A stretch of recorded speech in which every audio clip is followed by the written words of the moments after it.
ভাবি বাথরুম থেকে গোসল সেরে কাপড় না পরে গামছা পেঁচিয়ে ওনার রুমে ঢুকলেন। এতক্ষণ আমি ভাবির রুমের বেলকনিতে দাঁড়িয়ে সিগারেট টানছিলাম। সিগারেট টানা শেষ করে যখনই আমি ভাবির রুমে দেখলাম, তখনই দেখলাম ভাবি গামছাটা খুলে আবারও পড়তে গিয়ে সবকিছু আমাকে দেখিয়ে ফেলেছে। ওই অবস্থায় ভাবির সবকিছু দেখে আমার মাথা চক্কর দিয়ে উঠল।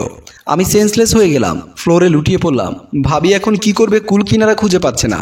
এখন যদি কাউকে ডাকে তাহলে নেহায়েত সবাই মাইন্ড করবে। তাই ভাবি তাড়াতাড়ি করে নিজের শাড়ি পেটিকোট ব্লাউজ সব পরে ফেললো। তারপর আমার কাছে এসে দেখে তখন আমি সেন্সলেস। তারপর ভাবি আমার নাকের উপরে হাত রাখলো, দেখলো আমার নিঃশ্বাস আছে। তাড়াতাড়ি ওয়ার্ডরোবের উপর থেকে পানির জগ নিয়ে আমার চোখে মুখে পানি ছিটাতে লাগলো।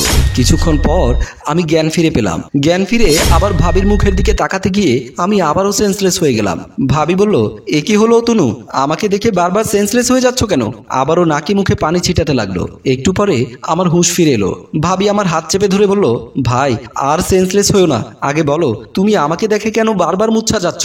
আমি তখন আমতা আমতা গলায় বললাম, ভাবি আপনাকে দেখে সেন্সলেস হচ্ছে না, তবে আপনার যা কিছু দেখেছি ওটা চোখে ভাসলে আমি সেন্সলেস হয়ে যাচ্ছি।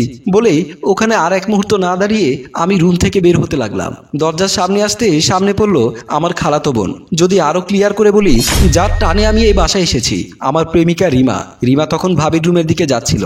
আমাকে দরজা খুলে বের হতে দেখে রিমা অবাক হয়ে আমার মুখের দিকে তাকিয়ে আছে। আমার চোখে মুখে পানি, পরনের গেঞ্জিতেও পানির ভেজা ভেজা দাগ। রিমা চোখ বড় করে আমার দিকে তাকিয়ে আছে। আমি কোনো কিছু না বলে মাথা নিচু করে ওর পাশ কেটে চলে গেলাম। রিমা রুমের ভেতরে ঢুকে দেখলো ভাবি ফ্লোরে বসে একা একা হাসছে। রিমা সন্দেহ ঘনীভূত হতে লাগলো, কারণ রিমা দেখেছে অতনুর গেঞ্জি ভেজা, সারা গায়ে জল ছেটানো। এদিকে দেখা যাচ্ছে ভাবিও গোসল করা, মাথায় গামছা পেঁচানো, আবারও ফ্লোরে বসে হাসছে। বিষয়টা রিমা সন্দেহ হতে লাগলো। রিমা এই মুহূর্তে কি করবে? তাহলে কি তার ভালোবাসার মানুষের সাথে তার ভাবির গোপন সম্পর্ক রয়েছে? অতনু কি তার জন্য এই বাসায় না এসে ভাবির জন্য এখানে আসে? নানা ধরনের টেনশনে রিমা চিন্তায় পড়ে গেল। এমন সময় ভাবি রিমাকে খেয়াল করলো। বসা থেকে উঠে রিমাকে জড়িয়ে ধরে হাসতে হাসতে ঘুরছে। এক পর্যায়ে রিমা ভাবিকে থামিয়ে দিয়ে বলল, তুমি কি পাগল হয়ে গেছো? এভাবে হাসছো কেন? কি জন্য হাসছি সেটা বলা যাবে না, তবে আমি আজকে বুঝতে পেরেছি আমি কতটা সুন্দর। রিমার মাথা আরো ঘুরতে লাগলো। রিমা বলল, অনেক হয়েছে, তোমাকে মা ডাকছে। বলেই রিমা চলে আসলো। রিমা নিজের রুমে বসে এসে খাটের উপরে পড়ে কাঁদতে লাগলো। সে অতনুকে অনেক ভালোবাসে। রিমা এতদিন জেনে এসেছে অতনু চরিত্রবান পুরুষ। সে রিমাকে ছাড়া কাউকে বোঝে না। এমনকি অনেকবার রুমে একা পাওয়ার পরেও সে কখনো রিমার বডি টাচ করেনি। সে অতনু আজ কিভাবে ভাবির সাথে এসব করতে পারলো? রিমা কাঁদতে কাঁদতে বালিশ ভিজিয়ে ফেলছে। ড্রয়িং রুমে বসা ছিল মোমেন সাহেব ও ইমা বেগম। ইমা বেগম মোমেন সাহেবকে পানের বাটা থেকে পান বানিয়ে দিচ্ছিল। এমন সময় সেখানে আসলো বড় ভাবি। ভাবি এসে শাশুড়িকে জিজ্ঞেস করলো, মা আপনি নাকি আমাকে ডেকেছেন? হ্যাঁ, আমার বোনের ছেলেটা অনেকদিন পর বেড়াতে এসেছে। ফ্রিজে কি কি আছে? কয়েক টুকরো রুই মাছ আর কিছু ফার্মের মুরগির গোশত আছে। গরু গোশত নেই? গরু গোশত থাকবে কোত্থেকে? গত সপ্তাহে তো তোমার ছোট ভাই এসেছিল, তাকে দুদিন ধরে নাক ডুবিয়ে খাইয়েছো। এরপর যাওয়ার সময় আরো 2 কেজি গোশত তার ব্যাগে ঢুকিয়ে দিয়েছো। দেখো, আমার ভাইদের নিয়ে উল্টোপাল্টা কথা বলবে না। আমার ভাই এবং ভাইয়ের বইরা সারা বছরে মিলে 2-1 দিনের বেশি থাকে না। তোমার ভাই তরুণ এসেছে, যে সারা মাস পরে থাকে, তখন তো আমি কিছু বলি না। মা আপনারা হয়তো ভুলে যাচ্ছে এখানে আমি দাঁড়িয়ে আছি। আর বলিও না বৌমা, তোমার শ্বশুরকে বিয়ে করে আমার জীবনটা একেবারেই শেষ হয়ে গেছে। তোমার শ্বশুরের সংসারে এসে আমার সব স্বাদ আহ্লাদ বিসর্জন দিতে হয়েছে। আমাকে বিয়ে না করলে মনে হয় কোনো মন্ত্রী মিনিস্টারের সাথে তোমার বিয়ে হতো। চুপ, কোনো কথাই বলবে না। ছেলের বউ একটা দাঁড়িয়ে আছে, তার সামনে কি বলতে কি বলবে হুঁশ থাকে না। মা এখন রাতে কি রান্না করবো বলেন? তুমি গিয়ে অতনুকে জিজ্ঞেস করে দেখো ও কি গরুর গোশত খাবে নাকি ভালো কোনো মাছ আনবো। ও যেটা খেতে চায় সেটা জেনে বাবুকে ফোন করো, সে যেন অফিস থেকে আসার সময় বাজার করে নিয়ে আসে। ওই ঘটনার পর ভাবি আমার সামনে আসতে লজ্জা পাচ্ছে। তাই ভাবি আমার খালাম্মাকে বলল, মা আপনি একটু অতনু ভাইকে ডেকে জিজ্ঞেস করে দেখেন না উনি কি খাবে। তুমি জিজ্ঞেস করলে সমস্যা কি? আসলে ভাবি কিভাবে বিষয়টা খালাম্মার কাছে বলে, তাই নিরুপায় হয়ে রিমাকে দিয়ে বলানোর জন্য রিমার রুমের দিকে গেল। রিমা তখনও খাটের উপরে শুয়ে শুয়ে কাঁদছিল। কাঁদতে কাঁদতে চোখ ফুলিয়ে ফেলেছে। বড় ভাবি এসে ওর পিঠে হাত দিতেই ও চমকে উঠল। বড় ভাবিকে দেখে ওর মাথাটা আরো গরম হয়ে গেল। কি ব্যাপার ভাবি, তুমি এখানে কেন এসেছো? ওমা, আমি তোর এখানে আসলে কি সমস্যা আছে? সমস্যা নেই, তবুও হুট করে কেন আসবে? আমি মেয়ে মানুষ, তুইও মেয়ে মানুষ। মেয়ে মানুষের রুমে মেয়ে মানুষ আসতে অনুমতি নিয়ে আসতে হবে নাকি? ভাবির সাথে বেশি কথা বলতে ওর ভালো লাগছে না। তাই রিমা বলল, কি জন্য এসেছো সেটা বলো। ভাবি বলল, শোন না, মা বলেছে অতনুকে জিজ্ঞেস করে দেখতে। সে রাতে কি খেতে চায়, গরু গোশত নাকি ভালো কোনো মাছ? রিমা বলল, সব শক্তি যখন অপচয় করে ফেলেছে তাহলে গরু গোশতই খাওয়াও। ভাবি অবাক হয়ে গেল, বলল, সব শক্তি অপচয় করে ফেলেছে মানে? রিমা বলল, যে বোঝেও না বোঝার ভান করে তাকে বুঝিয়ে কি লাভ? আমিও তো পেঁচাল মার্কা কথা বুঝি না। তুই একটু গিয়ে অতনু ভাইকে জিজ্ঞেস করে দেখ না। আমি পারবো না, তুমি গিয়ে জিজ্ঞেস করো। আমার না ওর সামনে যেতে লজ্জা লাগছে। কথাটা শুনে রিমার মাথা আরো খারাপ হয়ে গেল। রিমা মনে মনে ভাবতে লাগলো, দুজন মিলে আজ যা করেছো তাতে তো লজ্জা লাগারই কথা। রিমার তখন ইচ্ছে করছিল একটা কিছু দিয়ে ভাবির মাথায় বাড়ি দিতে। অতনু না হয় ছেলে মানুষ, ছেলেরা ভোমরার মতো যে ফুল পায় সেই ফুলে বসতে চায়, কিন্তু ভাবির জন্য তো ভাইয়া রয়েছে। আমার বড় ভাই কি ভাবির মনের আশা পূরণ করতে পারে না? আমার বড় ভাই কি ভাবির মনের জ্বালা, দেহের জ্বালা মেটাতে পারে না? ভাবি বলল, কিরে কেঁদে কেঁদে কি ভাবছিস? জানা অতনুকে জিজ্ঞেস করে দেখ না। আমার মন ভালো নেই, আমি পারবো না, তুমি গিয়ে জিজ্ঞেস করো। বলেই রিমা উঠে চলে গেল। রাতে আমরা সবাই খেতে বসেছিলাম। যথারীতি বাবু ভাই আমাকে জিজ্ঞেস করলো, অতনু তুই এখন কিসে পড়িস? ভাইয়া এবার এমবিএ লাস্ট সেমিস্টারে আছি, রেজাল্ট ভালো করলে আমার অফিসে একটা সিভি জমা দিয়ে রাখিস। দেখি বড় স্যারকে সুপারিশ করে তোকে একটা ভালো পজিশন নিয়ে দিতে পারি কিনা। তুমি শুধু ওর জন্যই ভালো চাকরি খোঁজো, আমার জন্য কোনো চাকরি তোমার খুঁজতে হবে না। তুই কি লেখাপড়া করিস? আমার বোনের ছেলে তো সারাদিন লেখাপড়া নিয়ে ব্যস্ত থাকে। তুই যদি ভালো রেজাল্ট করতি তাহলে তোর মামাকে বলে তোকে সিটি কর্পোরেশনের কোনো চাকরিতে ঢুকিয়ে দিতাম। মা, তোমার ভাই সিটি কর্পোরেশনের সুইপারদের হেড, উনি নিশ্চয়ই সুইপারের চাকরি ছাড়া আর কোনো ভালো চাকরি আমাকে ব্যবস্থা করে দিতে পারবে না। তোরা বাপ ছেলেরা আমার ভাইদের সব সময় হেয় করে কথা বলিস। তোর বাপের গোষ্ঠী কি এমন জজ ব্যারিস্টার হয়েছে? একটা বাজারে ফার্মের মুরগির দোকান দিয়েছে, আর একটা মানুষের জমিনে পাওয়ার টিলার চালায়। তোমাদেরকে না একবার বলেছি খাবার টেবিলে বসে কথা না বলতে? খাওয়ার সময় কথা বললে রহমতের ফেরেশতারা নারাজ হয়। সবাই চুপচাপ হয়ে খেতে লাগলো। এমন সময় রিমা খেয়াল করে দেখে ভাবি অতনুকে এক টুকরো গোশত তুলে দিচ্ছে। অতনু বলছে, আর দিও না ভাবি, আমি আর খেতে পারবো না। না ভাই, তোমার আরো বেশি করে খেতে হবে, তোমার অনেক বেশি শক্তি দরকার। পাশে বসা রিমার মাথায় 1000 ভোল্টেজের তারে শক লাগলো। সাথে সাথে সে বলে উঠল, অতনুর শক্তি লাগবে কেন ভাই? ওর কি শক্তি কম আছে? আরে বাবা, লেখাপড়া করতে গেলে অনেক শক্তি প্রয়োজন হয়। আমি ক্লাস 8 পর্যন্ত পড়তে গিয়ে হারে হারে টের পেয়েছি।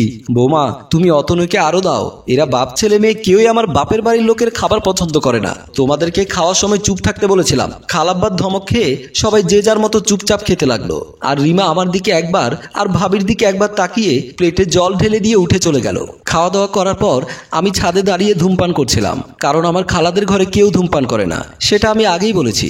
বিশেষ করে বিজয় মোটেও পছন্দ করে না, তাই ছাদে হেঁটে হেঁটে ধূমপান করছিলাম। আমি পেছনে ফিরতে দেখলাম আমার খালাতো বোন রিমা, যাকে ভালোবেসে খালাদের বাড়িতে আমি এসেছি, সেই রিমা দাঁড়িয়ে রাসেলস ভাইপারের মতো ফোঁস করছে, যেন মনে হচ্ছে এক্ষুনি আমাকে ছোবল দিয়ে মেরে ফেলবে। আমি তাকে দেখে হাত থেকে সিগারেট ফেলে দিলাম। কাছে গিয়ে বললাম, ছোবল দেবে নাকি? জিব্বায় বিষ থাকলে অনেক আগেই ছোবল দিয়ে তোমরা দুজনকে শেষ করে ফেলতাম। আমরা দুজনকে মানে? বুঝেও না বোঝার ভান করলে বোঝাতে পারবো না। তুমি না বলেছিলে আমাকে দেখার জন্য এই বাসায় এসেছো? ডেফিনেটলি তোমাকে দেখার জন্য এই বাসায় এসেছি, এক বিন্দুও মিথ্যে বলবে না। গড নোস, আমি শুধু তোমাকে দেখার জন্য এই বাসায় এসেছি। ওয়েল, আমাকে দেখার জন্য যখন এই বাসায় এসেছো আমাকে অনেক দেখা হয়ে গেছে। আমি চাই কাল সকালে তুমি এখান থেকে চলে যাবে। বলে রিমা চলে গেল। বিষয়টা আমার মাথায় কাজ করলো না। রিমা হঠাৎ এত উত্তেজিত হয়ে গেল কেন? আমি আরেকটা সিগারেট ধরালাম। ছাদ থেকে নেমে আমি যখন বিজয় রুমে আসলাম ততক্ষণে বিজয় ঘুমের রাজ্যে প্রবেশ করেছে। ভালোই হয়েছে, জেগে থাকলে বলতো, মুখ ধুয়ে আয়, তোর মুখে সিগারেটের গন্ধ বের হচ্ছে। আমি সে না জাগে মতো তার পাশে গিয়ে ঘুমালাম। বালিশে মাথা রাখার পর কেবলই আমার চোখে ভাসছে ভাবির সেই দৃশ্য, যেই দৃশ্য দেখে আমি অজ্ঞান হয়ে গিয়েছিলাম আর নিজে নিজে বোকার মতো হাসছিলাম।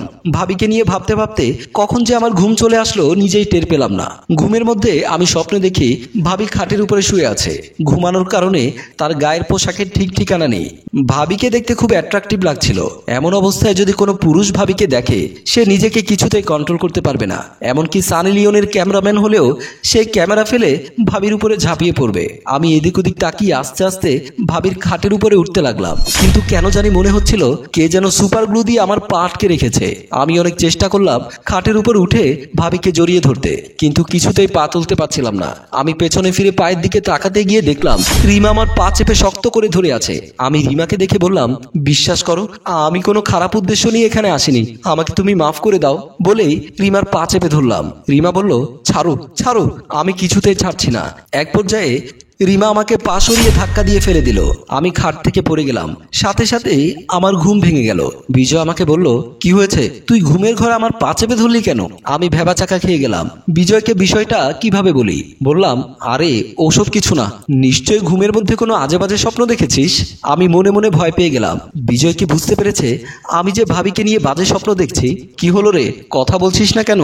আমি তখন বিজয়কে মিথ্যে বললাম আমি স্বপ্নে দেখলাম পরীক্ষার হলে পরীক্ষা দিচ্ছি, যে প্রশ্নটা এসেছে ওটার আনসার জানি না বলে আমি নকল করছিলাম। এমন সময় দেখলাম ম্যাজিস্ট্রেট এসে আমাকে ধরে ফেলেছে, বলেছে আমাকে এক্সপেল করে দেবে। তাই নিরুপায় হয়ে আমি ম্যাজিস্ট্রেটের পা চেপে ধরলাম।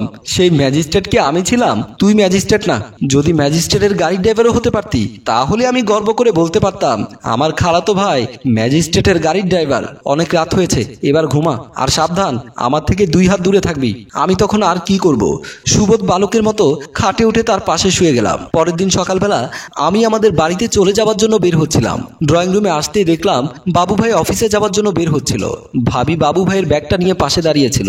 আমাকে আসতে দেখে ভাবি লজ্জায় ওখান থেকে চলে গেল। বাবু ভাই বলল, কিরে তুই চলে যাচ্ছিস নাকি? জি ভাইয়া, আজ আমার কলেজে জরুরি একটা অ্যাসাইনমেন্ট আছে, এখান থেকে গিয়ে আমাকে কলেজে অ্যাটেন্ড করতে হবে। গুড, পড়ালেখা নিয়ে কোনো কম্প্রোমাইজ নেই, ভালো করে লেখাপড়া কর, তারপর তোকে একটা ভালো চাকরির ব্যবস্থা করে দেব। এরপর অনেক খোঁজাখুঁজি করে তোর জন্য সুন্দর থেকে টুকটুকে একটা বউ এনে দেব। আমি বাবু ভাইকে কিভাবে বলি আমার সুন্দর টুকটুকে বউ তো তোমাদের ঘরেই আছে, কিন্তু সে কি জন্য আমার উপরে অভিমান করে আছে কিছুই বুঝলাম না। বাবু ভাই বলল, কিরে কি ভাবছিস? ও কিছু না। আচ্ছা ভাইয়া, খালাম্মার খালাব্বা কই? ওনারা তো মর্নিং ওয়ার্ক করতে গেছে। বাবার ডায়াবেটিস ধরা পড়েছে তো, তাই সকালবেলা পার্কে হাঁটার সময় মাকেও সাথে নিয়ে যায়। বিজয়কে দেখছি না যে। বিজয় তো ভোরে 4:45টার দিকে ফুটবল খেলতে মাঠে চলে যায়। রিমার কথা জিজ্ঞেস করতে গিয়েও করতে পারলাম না, কারণ বাবু ভাই মাইন্ড করতে পারে। বাবু ভাই বলল, আমার লেট হয়ে যাচ্ছে, আমি অফিসে চলে গেলাম, তুই নাস্তা করে বের হোস। বলেই বাবু ভাই চলে গেল। আমি নাস্তা সেরে বের হওয়ার সময় দরজার সামনে এসে ভাবিকে লজ্জা রাঙানো বধূর মতো ঘোমটা টেনে মুখ ঢেকে আমাকে বিদায় দিতে আসলো। আমার উৎসুক দৃষ্টি রিমাকে খুঁজতে লাগলো, কোথাও রিমাকে দেখলাম না। ভাবি বলল, ভাই যা হবার হয়ে গেছে, ভবিষ্যতে কখনো যদি ওরকম কোনো কিছু দেখো তাহলে দয়া করে আর সেন্সলেস হইও না। আমিও টিপ্পনি কেটে ভাবিকে বললাম, ভাবি এক টানেল দেখে আমার রাতের ঘুম দিনের ভাবনা সব পালিয়ে গেছে, দয়া করে ভবিষ্যতে একটু সাবধানে থেকো, ওরকম টানেল দেখিয়ে কাউকে ঘায়েল করিও না। বলে যখন আমি চলে যাচ্ছিলাম এক সিঁড়ি পেছনে ফিরতে দেখলাম ভাবির পেছনে ঝাড়ু হাতে রিমা দাঁড়িয়ে আছে।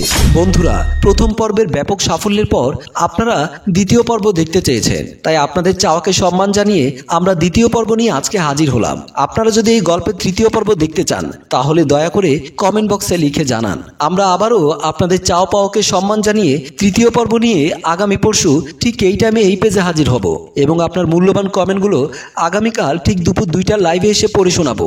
আমাদের সাথে সরাসরি যুক্ত হতে আগামীকাল দুপুর 2টায় আমাদের পেজে লাইক দিয়ে রাখুন।